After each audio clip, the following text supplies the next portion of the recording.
persuade you to take a sandwich with you, sir? I'll get drive-through.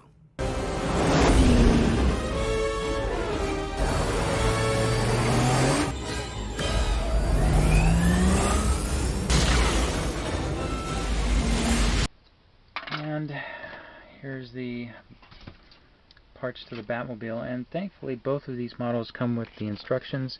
However, the models are they're fairly, fairly easy to put together, and I built all of these back when they originally came out in '95. I was mowing lawns back then and to make money, and I'd always spend that money on models.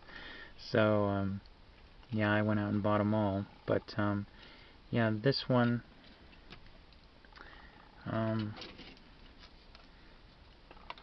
yeah, here's some of the parts. And one thing that I liked about the Batman and Robin Batmobile by Revell was that the wheels and tires were attached via, in the kit it was a plastic axle. Whereas, well, it was a plastic axle. The one that hopefully I'm going to be getting, if that asshole ever sends it out, the one I'll be getting, I'm going to be modifying it with a metal axle, just for stability's sake. And those plastic axles, they always have a tendency to break, and I prefer my stuff to have more robust build quality. But unlike the Batman and Robin Batmobile, this one has, and Revell tended to do this, and some modelers prefer it, but I absolutely hate it. It has these little kind of clip things, and what it does is the little clip, just you press it in here, and the two little clippy things just clip in. Well, the problem with that is that the wheels and tires will have a tendency to bow outward or inward. It's not a very secure connection, and it's even more brittle than the plastic axles. It's one of the reasons I like metal axles, is because you get a nice, firm, vertical wheel and tire, which is how cars are supposed to look generally,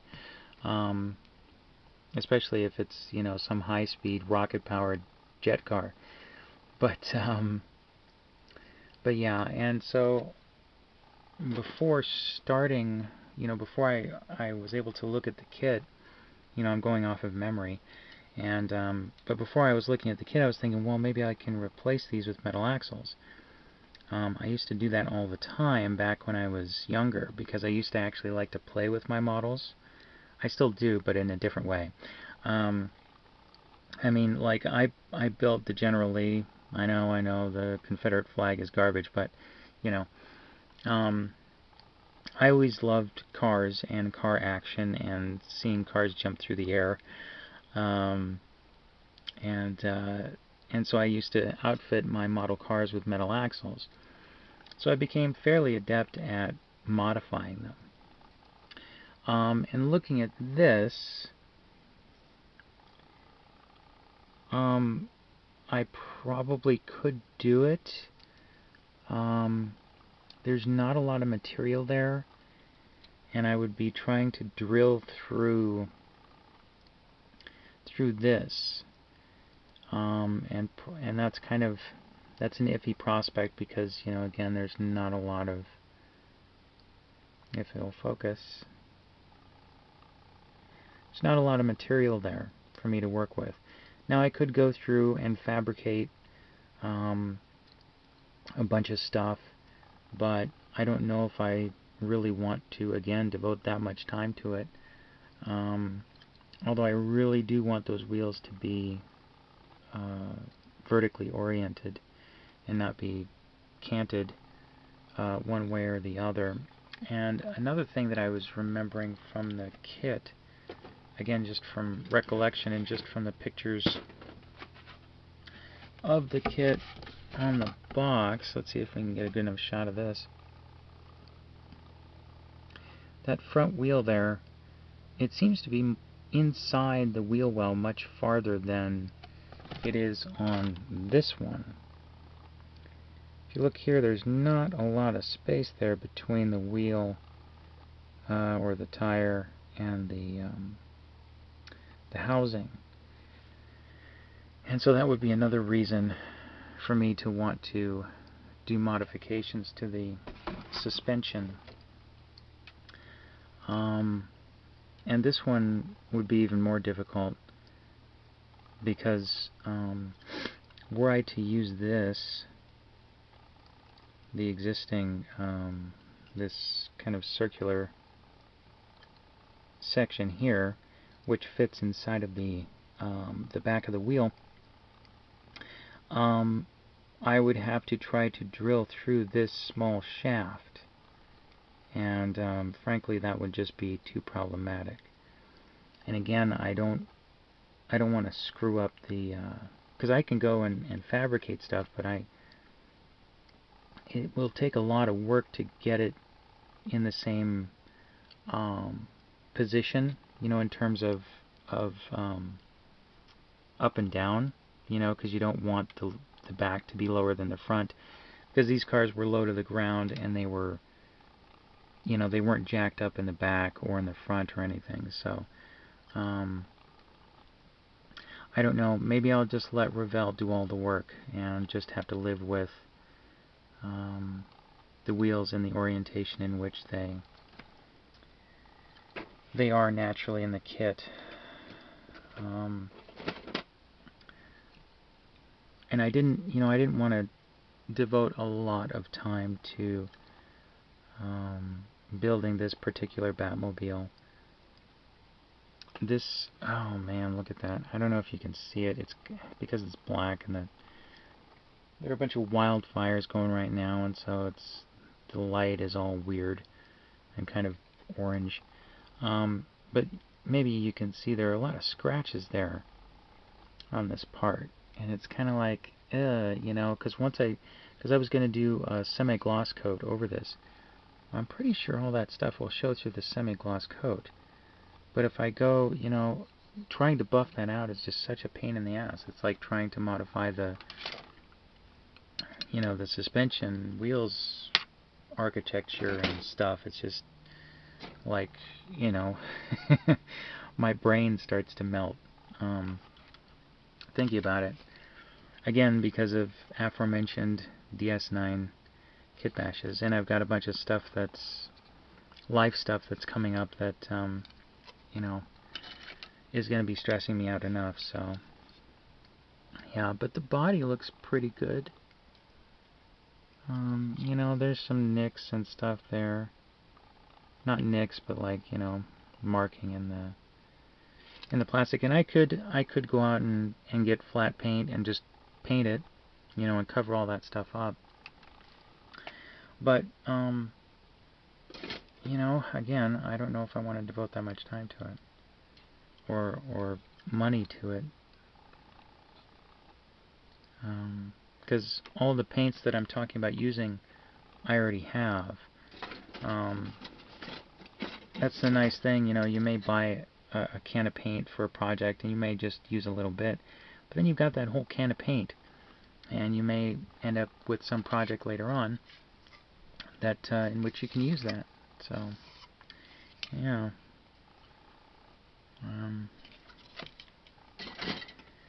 this is a really interesting design, very organic, kind of Giger-esque was Joel Schumacher's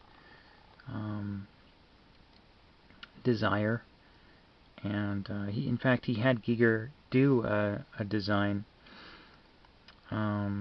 for the film of a Batmobile, and it looked like a kind of octopus spider thing, and it was really it would have been impossible for them to build.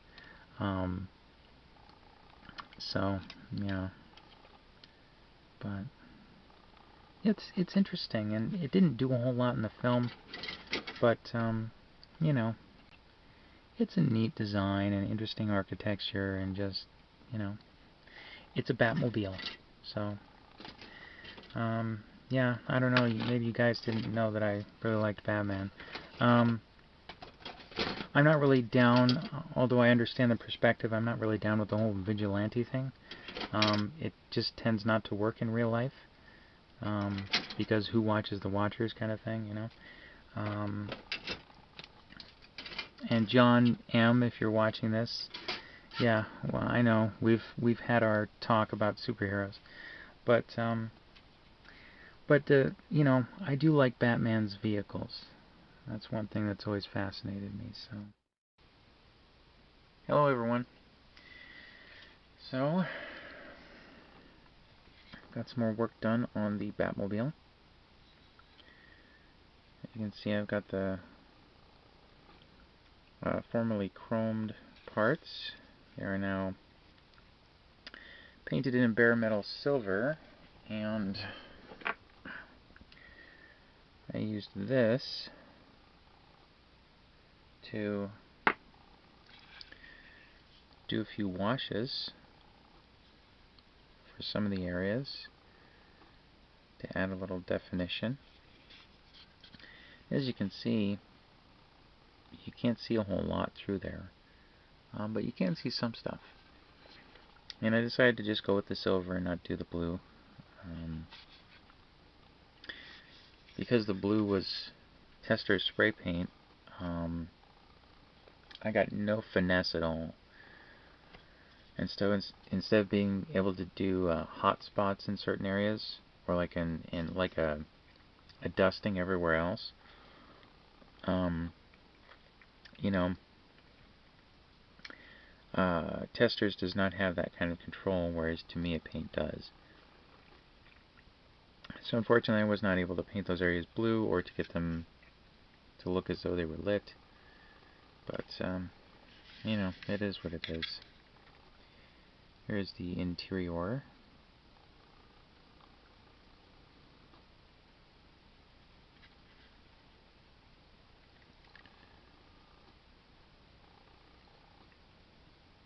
Unfortunately, the decals they don't hold up well over time. So, yeah,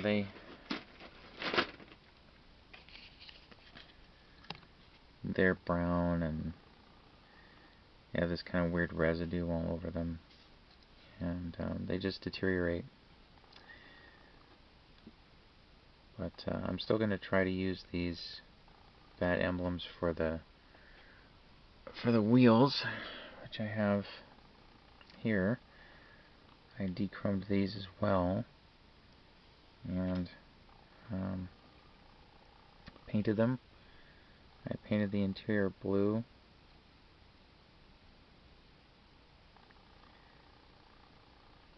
And yeah, so,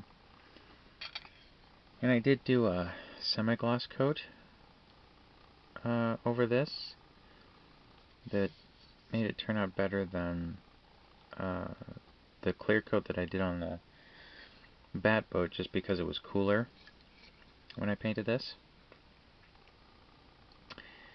And it actually kind of, all the scuff marks on here, it actually knocked those down to quite a great degree, so yeah, I don't really have to worry about that much anymore.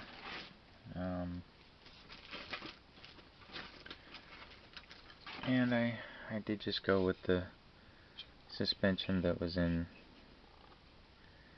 the kit. Decided I'll just live with the wheels being canted. Anyway, so that's the progress I've made. The next time you see this thing, it will probably be built up. So, stay tuned. Hello everyone. So, here we are. We have the finished Batmobile. So, I have some more detailed pictures that I'll put at the end, so you can, get a full look at it. But, yeah, it turned out alright. I had some trouble gluing the front here. It kept popping open, and so unfortunately some of the paint here, some of the semi-gloss that I put down did get damaged, but that's okay. I would rather have slightly damaged paint than to have a section that's, not properly glued together. So, yeah. Let's see here. Here's the bottom. I did do the kind of rocket thing on the front where he, pops a wheelie so he can do that really wacky maneuver, and yeah. Overall, I'm happy with it. I achieved my goals in terms of building it. I did a better job than I did when I was 14, 15, and yeah. So, one problem I did have is when I popped the wheels and tires on, all but one of them was completely stiff. They would not roll at all. And it was clear that the shaft that the wheel kind of goes around, the little shaft with the clips in it that clip into the wheels, that shaft was a little bit too big. So what I did is I took my, and I'll show a picture of it here so you know what I'm talking about.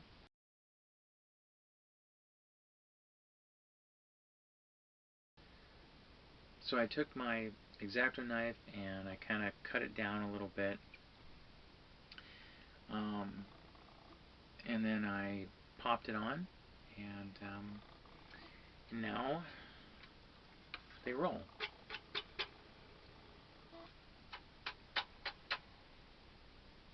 So, and they all roll at the same level. They're all good. So, yeah, I was happy that I solved that little problem.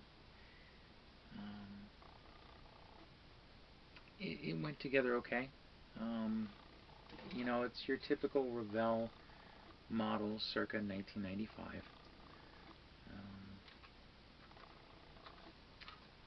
But yeah, it's good. It's good, and I'm happy with it. Not my favorite Batmobile, but yeah, it's pretty good. So, and like the Batboat,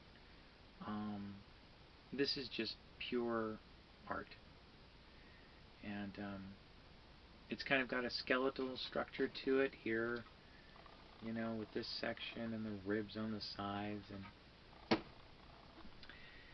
still not a fan of the exposed guts. It just seems like a bad idea to me. But yeah, yeah, it's interesting, and I I bought the Batmobile or the Batboat. That was my primary reason for buying it, and I just got this, along with it. So yeah, that was kind of for that. So that's been my build up. I know it's not as extensive as like some of my Star Trek models. Um, these just went together a lot faster. There weren't as many steps, and I guess I'm just bad at chronicling things sometimes. Call it a life stuff kind of thing. I've been super stressed out recently, so that's why. So I'm going right from building these two models back to back to building this one. And this is the one I really wanted to get. This is the one that I actually like this one the Batman and Robin Batmobile more than this one. I like Batman Forever, the movie, more than Batman and Robin, but I like the Batmobile from that movie more. Even though it makes zero sense to have, for Batman, a guy who gets shot at regularly, to have an open kind of roadster single-seater. Makes zero sense at all. But, yeah, so stay tuned for this one. I doubt I'll be able to do as many, I mean, I'll probably have the same amount of updates as I did for both of these models, but, you know, steps. But, yeah, I'll try to chronicle as much as I can. So, yeah, anyway, thanks for watching. I hope you guys enjoyed this, and take a look at the pictures.